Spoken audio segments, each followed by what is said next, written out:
ஒரு நாளைக்கு ஒரு டீ, ஒரு வடை, ஒரு பிஸ்கட்டு. இதை சாப்பிட்றது காஸ்ட் வந்து 30 ரூபா வருது. இதை நீங்கள் வந்து சேவ் பண்ணி 20 வருஷத்துக்கு இன்வெஸ்ட் பண்ணிங்கன்னா உங்களுக்கு 2 கோடி ரூபா இன்வெஸ்ட் ரிட்டர்ன்ஸ் வருமானு தெரிஞ்சுன்னு சொல்லிட்டு ஒரு வீடியோ பார்த்துருந்தேன். இதெல்லாம் பார்த்தா எனக்கு சிரிப்பு தான் வருதுங்க. ஒரு மனுஷன் டீ சாப்பிடாம ஒரு வடை பிஸ்கட் சாப்பிடாமையா வாழ முடியும்? என்னடா இந்த இன்வெஸ்ட்மெண்ட் அட்வைஸில் பொறுத்த வரைக்கும் எதெல்லாம் மீதி பண்ணலான்னு சொல்லிட்டு வராங்க. அப்படிலாம் இல்லை, நம்ம சம்பாதிக்கிறது தான் அதிகம் பண்ணணும். ஃப்ராங்காக சொல்லணும்னா, இப்போ நீங்கள் ஒரு தொழிலில் ப்ரொஃபஷனலாக இருப்பீங்க, நீங்கள் ஒரு கன்சல்டண்ட்டாக ஒர்க் பண்ணலாம். ட்ரெயினர்ஸாக நிறைய பேர் இருக்காங்க, பெரிய கார்ப்பரேட் ஜாபில் இருக்காங்க. ஏஐ ட்ரெயினராக, ஏஐ கன்சல்டண்ட்டாக சில கம்பெனிஸ் ஒர்க் பண்ணிட்டுருக்காங்க.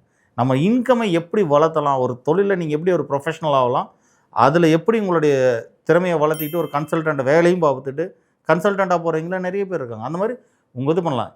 எப்படி டீ சாப்பிட்றதை நிறுத்துறது, எப்படி பைக் ஓட்டுறதை குறைக்கிறது, எப்படி டேக்ஸ் கட்டுறதை மீதி பண்ணுறது, இதெல்லாம் யோசிக்கிறதுங்கிறது வந்து தேவையில்லை.